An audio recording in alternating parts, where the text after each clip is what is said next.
So before I start my talk, I want to tell a story at first. Once there was a girl in my class. She was hated by most of my classmates. What were the reasons? Because she always got the lowest marks in the exams and didn't hand in her homework. Due to these reasons, she developed a sense of inadequacy. And at that time, we had a girl who acted as a leader in the class. Almost nobody dared to be against her to help the girl with the sense of inadequacy. Just imagine if you help the girl, the other classmates may think you stand up for her. The worst situation may be you were isolated too.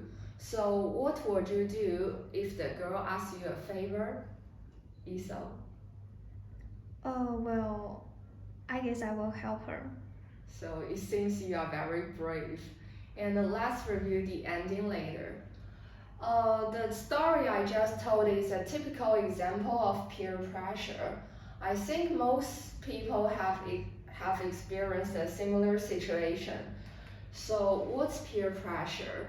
It's the direct influence on us by our peers, like your friends, your classmates, or the effect on you, or the effect on an individual who get encouraged to change their behaviors, values, or attitudes to conform to the influencing group or other people.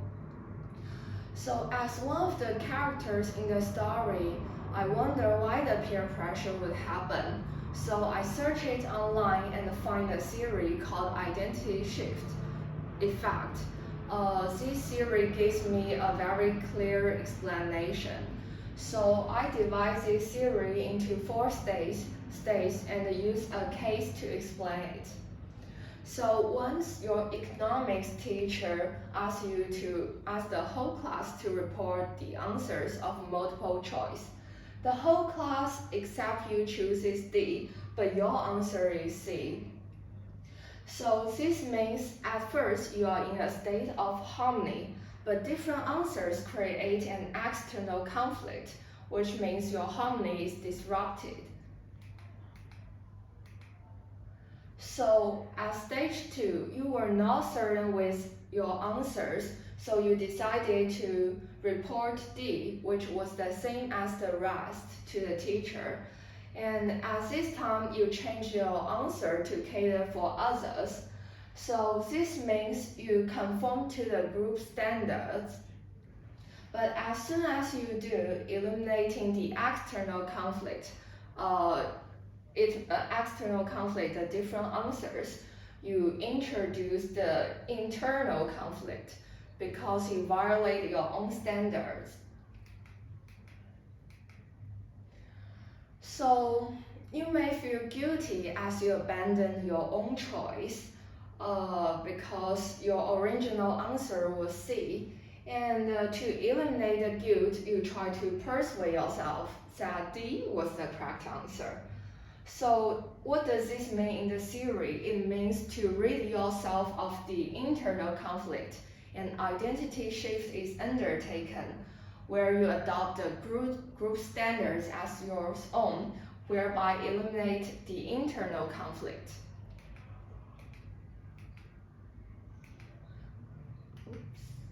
So finally, you return to the harmony again.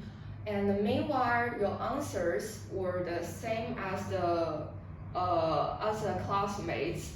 And the teacher and your classmates wouldn't inquire your reasons because the whole class answers are identical.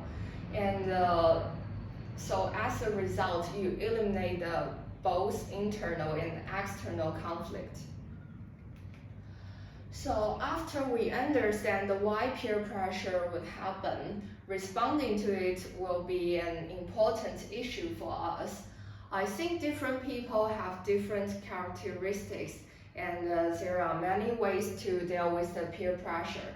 So I gave several suggestions from my perspective. So the first one is for the people who are brave enough.